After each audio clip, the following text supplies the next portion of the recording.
are scared on the number of media houses. That is the most challenging things.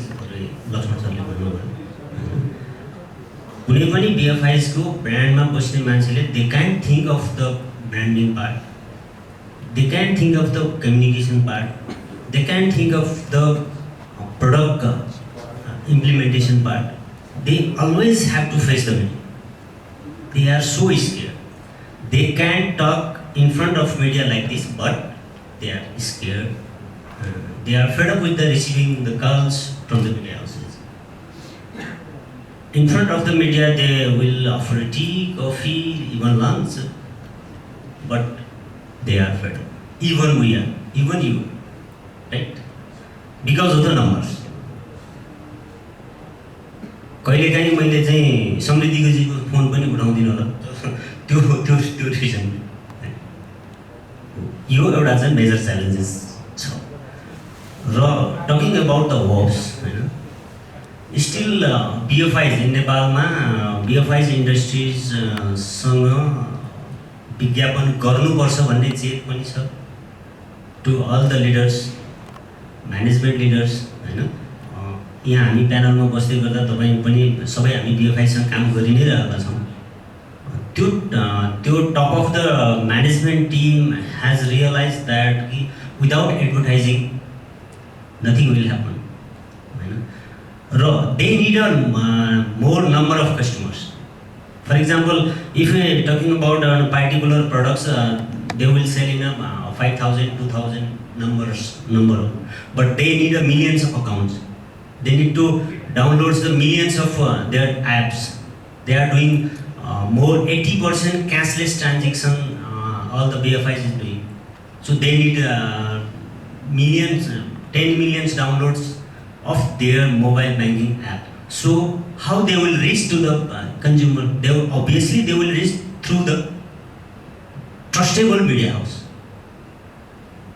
When they will advertise or they will try to reach to their consumer through trustable media, some of among from them 4,000 and 7,000 number of media will come and tell the blah blah blah blah blah blah. You know?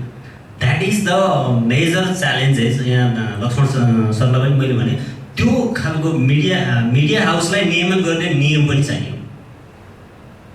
त्यो चाहिँ एउटा major challenges हो र talking about the positive कर्म हैन उहाँहरुको त्यो budget नै छुट्याउनु हुन्छ त्यो इन्डस्ट्री त्यति ट्रान्सप्यारेन्ट इन्डस्ट्री हो त्यो तर we are not being able to cater this is our problem not their problem they are ready to do but कुरा कहाँ आयो टिआरपीमा आयो टिआरपी आज चाहिँ हामीले अस्ति मसँग चाहिँ एकजना प्रिन्ट मिडियाको साथी आउनुभयो यो हामी सबै एड एजेन्सीको साथीहरुलाई काम लाग्छ उहाँले के भन्नुभयो भने मेरो चाहिँ पर डे यति पेपर छाप्छु र पर फिस चाहिँ यति पर्छ भन्नुभयो अनि मैले उहाँलाई सोधेँ तपाईको लास्ट इयरको चाहिँ टर्नओभर कति यति करोड भन्नुभयो हैन उहाँलाई मैले चाहिँ ल तपाईले यति भन्नुभयो ठीक छ त्यसको 50% पनि छापेर त मैले चाहिँ तपाईको यो खर्च आउँछ भने तपाईको त यो तपाईले जति टर्नओभर गर्नुहुन्छ त्यो भन्दा 10 गुणा बढी आउँछ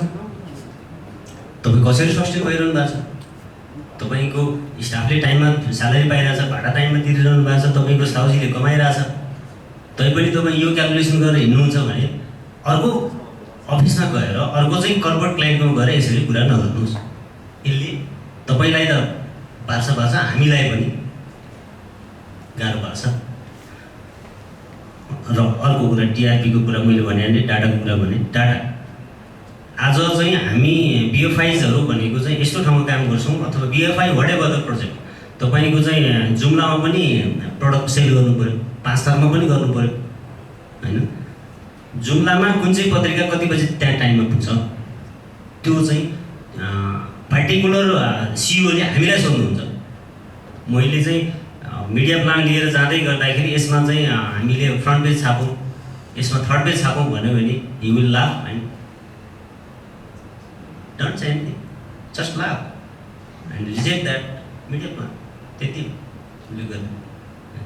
त्यो भनेको he is not convince that my तपाईँको चाहिँ जुम्लाको चाहिँ कन्ज्युमरले अथवा इभन तपाईँको चाहिँ जनकपुरको चाहिँ जलेश्वरको कन्ज्युमरले चाहिँ त्यो पढेर मेरो सर्भिस युज गर्छ भन्ने उसले युज गर्दैन। उसले बरु के गर्छ भने उसँग चाहिँ 20 लाख कन्ज्युमर त अलरेडी कनेक्टेड छ, उसले एउटा एसएमएस पठाउँछ, he is connected with this directly होइन। उसले तपाईँको चाहिँ एउटा पुश नोटिफिकेसन पठाइदिन्छ। एउटा ब्याङ्कसँग अहिले तपाईँको चाहिँ कुरा गर्नुहुन्छ भने 500 वटा एटिएम आउटलेट छ, एटिएम आउटलेटमा they will change their screen saver in minutes. 400 वटा चाहिँ 500 वटा तपाईँको चाहिँ एटिएम काउन्टरमा 10 जनाको दलले मात्रै भिजिट गर्यो भने पनि they will get a lot of के अरे चाहिँ attention of their particular products from that touch points. त्यो एउटा पार्ट भयो। अर्को पार्ट डेमोग्राफी, कुन वर्गले हामीले चाहिँ मेरो पत्रिका पढ्ला अथवा मेरो टेलिभिजन हेर्ला भनेर कोही कान छैन हैन। आज हामीले चाहिँ के अरे 60 वर्षको मान्छेलाई टार्गेट गर्नै हो भने उसको प्रोडक्ट सेल होला त? हुँदैन, अभियसली हुँदैन। हामी डिजिटल ब्याङ्किङको कुरा गरिरहेछौँ, चाहिँ तपाईँको सेन्ट्रल ब्याङ्क डिजिटल करेन्सीको कुरा गरिरहेछौँ होइन, फिनटेकको कुरा गरिरहेछौँ। त्यो गर्दै गर्दाखेरि वालेट युजर यति धेरै बढेका छन्, डिजिटल ट्रान्जेक्सनको कुरा गर्दै गर्दाखेरि त्यो इन्डस्ट्री त्यतातिर इभल्भ हुँदै गर्दाखेरि त्यो 18 वर्षकोदेखि 25 वर्षकोले चाहिँ कतिजनाले पत्रिका पढ्छ भने हामी भन्न सक्छौँ? सक्दैनौँ। च्यालेन्ज चाहिँ त्यो हो। त्यहाँ पोजिटिभ छ, इन्डस्ट्री पोजिटिभ, अलवेज पोजिटिभ छ। उसले त्यो मलाई लाग्छ हाम्रो चाहिँ म्यानुफ्याक्चर इन्डस्ट्रीभन्दा ट्रेडिङ इन्डस्ट्रीभन्दा चाहिँ पिएफआई चाहिँ very very much positive towards media industry to save us, to give us advertise, के अरे चाहिँ टु एडभर्टाइज देयर प्रडक्ट्स। तर हामी के त्यो उनीहरूको चाहिँ उनीहरूले खोजेको केपिआईमा चाहिँ सर्भिस दिन रेडी छौँ त? That is the main question. यो 2 महिना 3 महिनामै मैले न्युवर्स मिडिया हाउसका साथीहरूसँग बस्दाखेरि they are going to public, हामी पनि पब्लिक जाने भनि नै रहनु भएको छ। उहाँहरू त्यसमा प्रिपेयर पनि गर्दै हुनुहुन्छ। भोलि यसको नम्बर अफ बढ्दै जानेछ र यसको सबैभन्दा ठुलो च्यालेन्जेस भनेको चाहिँ बिजनेस ग्रोथ गरेर तपाईँको सेयर होल्डरलाई डिभिडेन्ड दिनु पनि हो होइन। आज मात्रै एउटा चाहिँ सेयर ब्रोकरसँग बस्दै गर्दाखेरि यो एनआरएमको चाहिँ धेरै कुरा पनि उठ्यो होइन। उसले भन्दै थियो 20 वर्षले चाहिँ त्यो प्रोभिडेन्ट डिभिडेन्ड दिनै सक्दैन, लेखेर राख्नुहोस् भनेर ऊ चाहिँ भनौँ न ब्रोकरको चाहिँ हाउसमा बस्दाखेरि भनेको द्याट काइन्ड अफ र्युमरले चाहिँ हामीलाई चाहिँ राम्रो गर्दा गर्दै ट्राई गर्न खोज्दै चाहिँ त्यो च्यालेन्ज चाहिँ हामीलाई छ। र यो प्रुभ गर्नलाई जस्तै रिपब्लिक मिडियालाई हामी एजेन्सीहरूले पनि एउटा चाहिँ वर्क टुगेदर न्यू बिजनेस क्रिएसन्सको मोडलमा हामी गएर यसलाई चाहिँ सस्टेन गराउन सक्यो भने भोलि चाहिँ त्यो स्टेक होल्डरको रूपमा हामी पनि हुन्छौँ र त्यसलाई चाहिँ अगाडि लानुपर्छ भन्ने पार्टमा चाहिँ हामी सबै एजेन्सीको साथीहरूले पनि बुझ्नुपर्छ जस्तो मलाई लाग्छ। र त्यसमा हामीले चाहिँ यो रिभाइभ टुगेदर जुन आजको थिम रहेछ त्यसमा चाहिँ हामी सबै एजेन्सीका साथीहरूले नयाँ के गर्न सकिन्छ, इनोभेसन चाहिएको छ।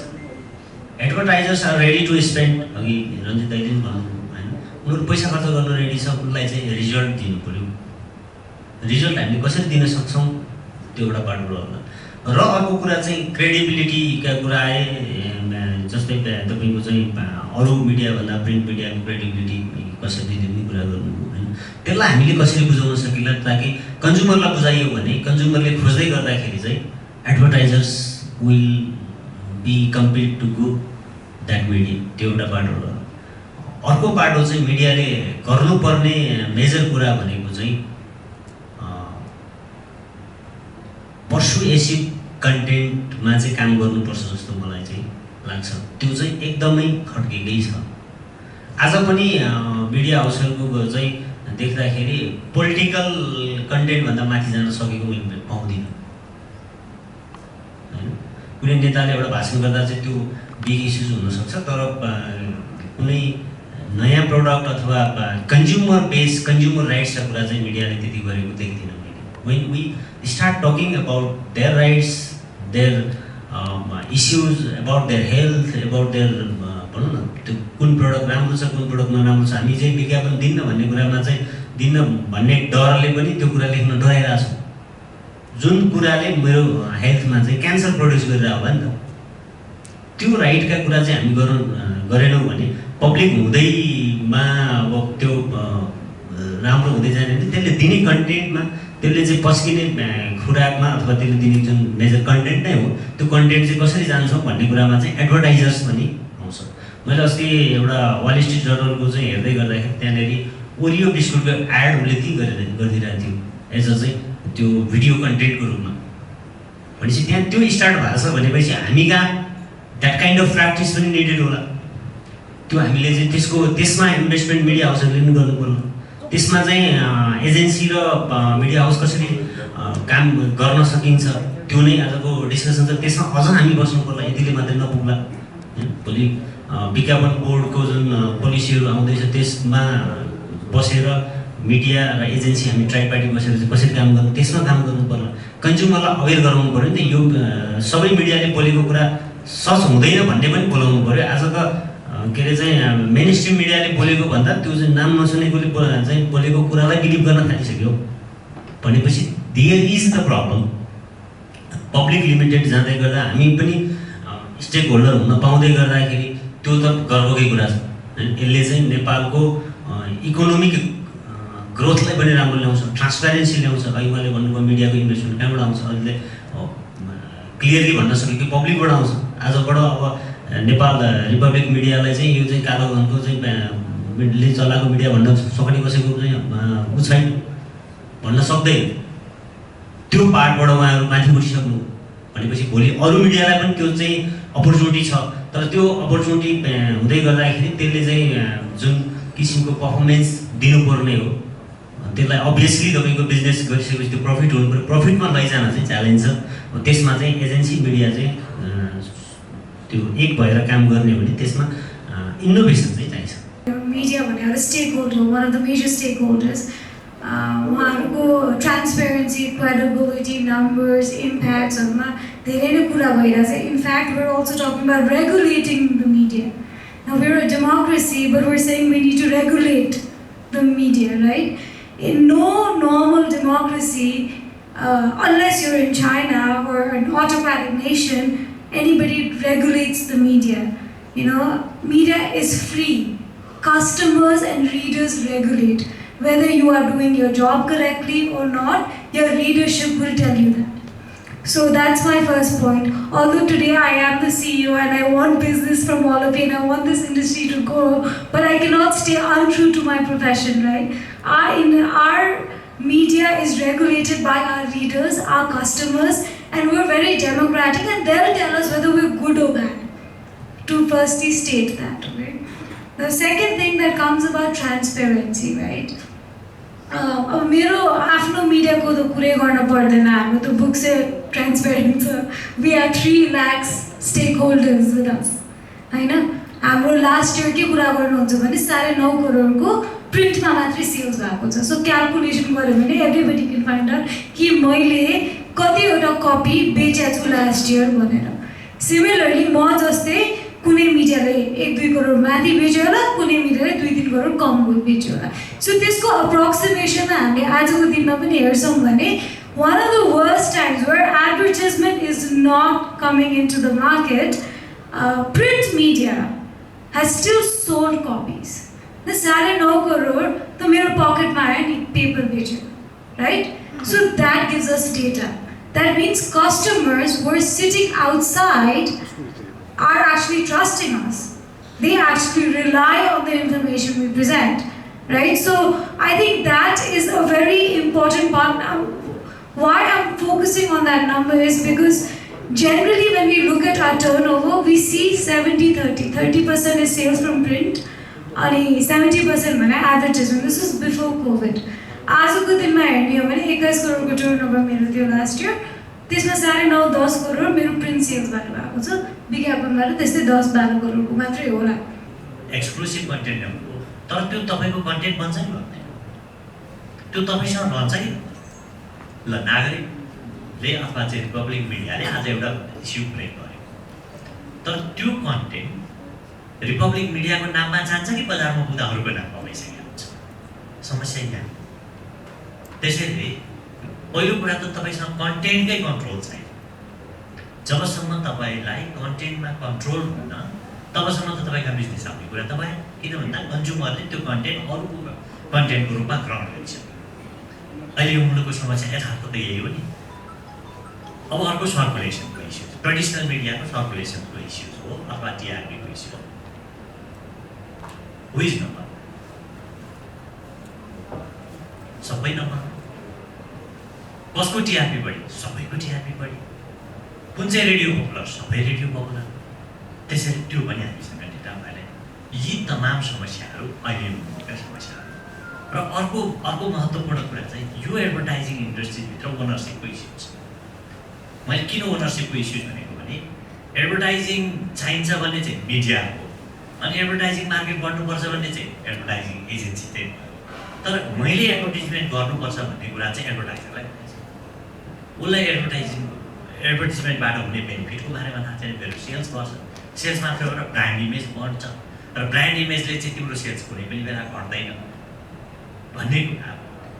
कुनै जमानामा थियो पत्रिका भने गोर्खापत्र मात्रै भन्थ्यौँ होइन, हामीले पत्रिका पढ्ने भने गोर्खापत्र पढ्ने थियो नि त. त्यसलाई त हामीले माइन्डसेट चेन्ज गर्यौँ.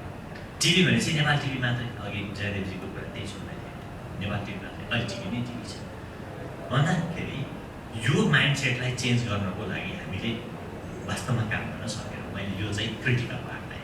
Basically, the challenge that Nepal faces is we have import economy, which is basically every advertiser that we work with, their main business is import than manufacturing.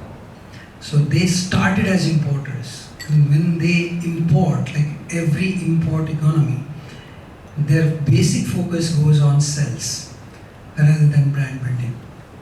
And when that happens, the schooling of all those advertisers during that time, it was more on sales, because they started talking to all the multinational regional managers and directors who used to come to Nepal from India and other places.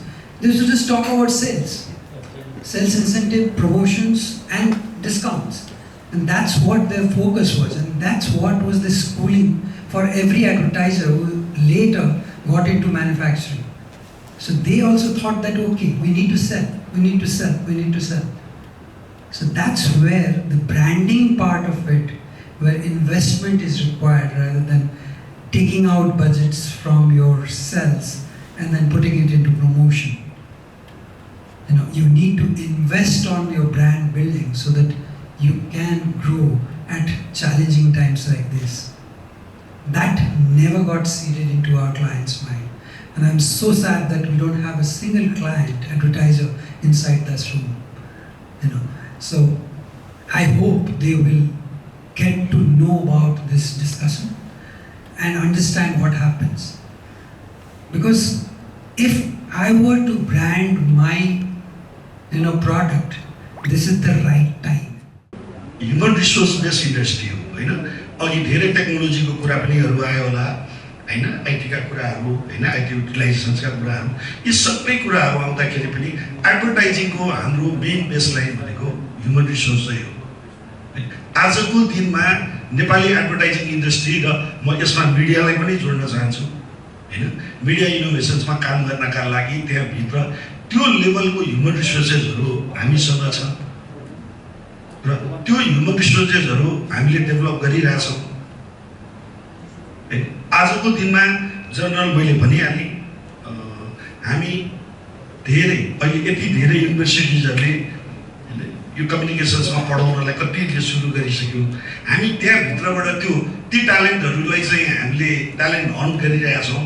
एजेन्सीहरूले पनि हामी भएकाले चलाउने अहिले पनि हाम्रो advertising industry south बेसकै industry भइरहेछ कि होइन खुसी लागिरहेछ कमसेकम एउटा मिडिया हाउसेस पब्लिकमा गयो एडभर्टाइजिङ एजेन्सिज पनि किन ट्रान्ज्याक्सनको रेसियोज हेऱ्यो भने पब्लिकेसन्स हाउसहरूको मिडिया हाउसेसभन्दा एजेन्सीको ट्रान्ज्याक्सन बिजनेस लेभलहरू कम छैन तर त्यहाँनिर एडभर्टाइजिङ एजेन्सिजहरू प्रिपेयर भइरहेछ भोलिका दिनमा त्यो एचआर बेस डेभलप गरेर मेरो बेस चाहिँ एचआर हो भनेर नेपाल गभर्मेन्टसँग पनि हामीले कुरा गर्न नसकिरहेको कन्डिसनहरू आज छ होइन र त्यसका लागि ट्रेनिङ डेभलपमेन्टका कुराहरू अहिले यहाँ भन्दाखेरि अलिकति नबुझा जस्तो लाग्छ हामी आनमा छौँ होइन हामीले गर्नुपर्ने कति काम नेपाल गभर्मेन्टले सपोर्ट गरिदिनुपर्ने एडभर्टाइजिङ बोर्डले इन्भेस्टमेन्ट गरिदिनुपर्ने उहाँहरू ट्रेनिङ डेभलपमेन्ट गराउन लाग्नु भएको छ हामी इन्डस्ट्रीमा छौँ सबै साथीहरू यहाँ छौँ हामीलाई ह्युमन रिसोर्स हामीलाई खाँचो छ होइन हामी उहाँको ट्रेनिङमा पार्टिसिपेट गरिरहेछौँ हामी त्यो ट्रेनिङहरू गराउन सकिरहेको छैनौँ सबै एजेन्सिजहरू क्यापेबल छ त्यसले त्यो ट्रेनिङ डेभलपमेन्टमा काम गराएर त्यो रिसोर्सेस जबसम्म हामी डेभलप गर्न सक्दैनौँ होइन हामी रिभाइभ गर्ने कुरा गरिरहेछौँ रिभाइभ गर्ने पोइन्टमा हामी त्यहाँनिर अलिकति काम गर्नुपर्छ होला कि जस्तो मलाई लाग्छ सो एडभर्टाइजर्सको पर्सेप्चुअल एउटा जुन नोसन छ उनीहरूको पहिलादेखि लिएर आइरहेको चेन्ज इन द सेन्स कस्तो पनि छ भन्दाखेरि एउटा if you look at the big advertisers in Nepal very handful भनौँ न एक हिसाबले त्यहाँनिर पनि एउटा जेनेरेसनल चेन्ज पनि आएको छ that also can be accounted for the change in how the advertising and the spendings and the promotions and the marketing is being done. So a generational change when you have, maybe the forefathers have retired and the new generation have come up and they are looking at it from a completely different perspective. Maybe they are exposed, maybe they are more educated, maybe they understand the nuances of marketing, maybe they understand the returns of doing proper marketing. So they are change. अर्को change भनेको definitely यो traditional digital new ways of marketing multiple platforms numerous numbers of media not only media channels but media platforms and the places that people can actually advertise themselves or communicate होइन त्यो सबै कुराहरू छ सबै कुरा गर्दाखेरि one thing that I feel at the core level is education so एडुकेसनको एङ्गलबाट हेर्दाखेरि evolution of agencies evolution of media now I personally feel that the education of the consumers has a very important role to play. So if you think a particular media, for example, let's take the print media, and if we take the print media and if we are advocating about the authenticity or if we are advocating about the integrity of a print media, then it also becomes the responsibility of the media and the agencies and the advertisers to tell the customers why that particular media is authentic. Definitely it'll take some time. So why don't I trust a person talking about a product or an influencer talking about a product on TikTok? Why do I trust an ad that comes on paper? If you feel there is a difference, then I think it becomes our responsibility to make them feel and realize the difference.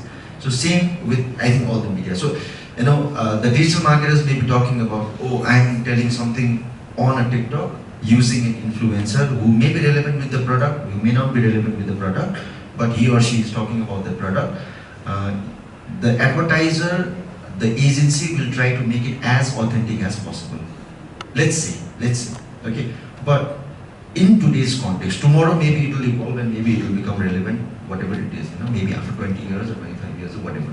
But in today's context, if we are advocating the fact that the traditional media is authentic, traditional media has the integrity, traditional media is truthful, then it also becomes the responsibility of the agencies and the advertisers to educate the customers. So then, but it's not going to happen overnight. 3 years of COVID, things have changed. Maybe it will take some time to again come back. But yes, we cannot again deny the fact that digital is going to go down. Or maybe the print will bounce back to 80% of media circulation or whatever. But there can be a balance. There can be a balance for why people subscribe to a print media. There can be a balance and there can be a reason as to why some people subscribe to a TV channel. Okay, for example, maybe in today's context, if you really ask me, I watch TV only once in a week, probably once or twice in a week, and that is only to watch a football match. कुनै कम्पनीको brand, product, service को main backbone, spine नै त्यसको sales हुन्छ.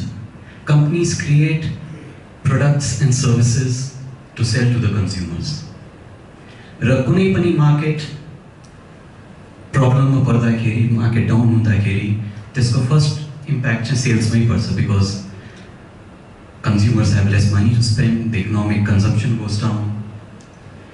So, yesto belama, for any company's survival, त्यसको sales लाई नै enhance गर्नु हो अथवा protect गर्नु हो. Advertising र marketing को role एउटा brand build गर्नु हो र त्यो brand build गरेको result चाहिँ त्यो product sales गर्नु हो.